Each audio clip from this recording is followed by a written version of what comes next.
जय हिंद प्यारे बच्चों। आज की क्लास में हम लोग सीखेंगे अलजेब्रा के कुछ इम्पॉर्टेंट फार्मूले। अलजेब्रा यानी बीजगणित। बच्चों, एक फार्मूला आप बहुत फ्रिक्वेंटली यूज़ करते होंगे और आपको याद करने को भी कहा जाता होगा, a plus b whole square is equal to a square plus b square plus 2ab। तो बच्चों, आज की क्लास में पहले तो मैं आपको ये बताऊंगा कि ये a प्लस बी के होल स्क्वायर की ये वैल्यू आई कहाँ से, और दूसरे पार्ट में हम लोग देखेंगे इसके एप्लीकेशंस क्या क्या है, मतलब इसका यूज़ करके हम लोग कैसी कैसी मैथमेटिकल प्रॉब्लम्स को हम लोग सॉल्व कर सकते हैं। तो चलिए बच्चों शुरू करते हैं। तो सबसे पहले तो हम देखते हैं कि इसकी वैल्यू यहाँ से कैसी आती है। तो a plus b whole square, इसका मतलब है कि a प्लस बी, आपको पता है स्क्वायर का मतलब होता है कि किसी भी चीज़ को दो बार लिखकर मल्टीप्लाई करना। तो a प्लस बी जब आप दो बार मल्टीप्लाई करेंगे तो क्या प्रोसेस होगी, ज़रा इसको देखिए। अभी मैंने लास्ट क्लास में आपको पॉलिनोमियल्स का मल्टीप्लिकेशन बताया था। तो अगर यहाँ दोनों टर्म सेम हैं तो चलिए हम एक को उठा के दूसरे में मल्टीप्लाई करते हैं। तो पहले a का मल्टीप्लाई इसमें और फिर इसमें करते हैं।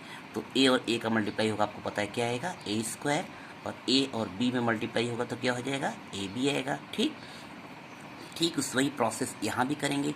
b का मल्टीप्लाई इसमें और b का मल्टीप्लाई इसमें।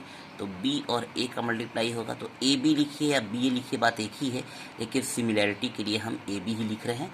और फिर b और b का मल्टीप्लाई हुआ तो क्या आ गया, b स्क्वायर। ठीक है बच्चों, अब आप इसमें सिमिलर टर्म्स को एक साथ करके ऐड या सब्ट्रैक्ट जो भी हो कर सकते हैं।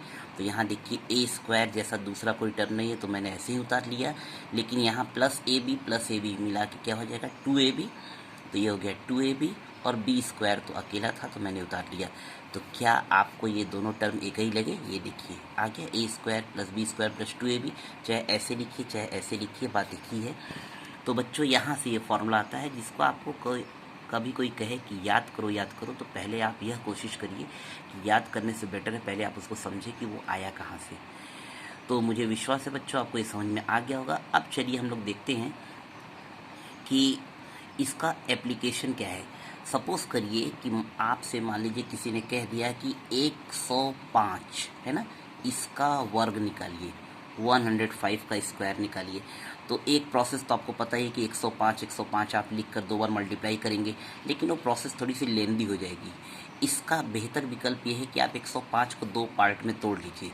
105 को हम 100 और 5 में तोड़ सकते हैं ना, 100 प्लस 5। अब इसका स्क्वायर हमने कर दिया। क्या ये आपको a प्लस बी के होल स्क्वायर की फॉर्म का नहीं लग रहा है? बिल्कुल है बच्चों, ये वही है। तो हम क्या करेंगे, यहाँ पे देखिए a की वैल्यू क्या लग रही है, 100 है।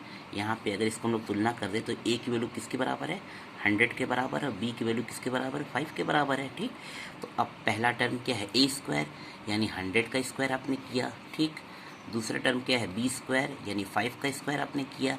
और फिर क्या है, 2ab का मतलब होता है 2 और a का मल्टीप्लाई और b का मल्टीप्लाई। ठीक है, तो ये टर्म आसान हो गया। 100 का स्क्वायर आपको पता है 10,000 होगा। ठीक है, 5 का स्क्वायर 25 होगा, और ये मल्टीप्लाई आप आसानी से कर लेंगे। 200 में 5 का मल्टीप्लाई हो गया, ये आ गया 1000। ठीक है, अब आप इन सारे टर्म्स को ऐड कर दीजिए।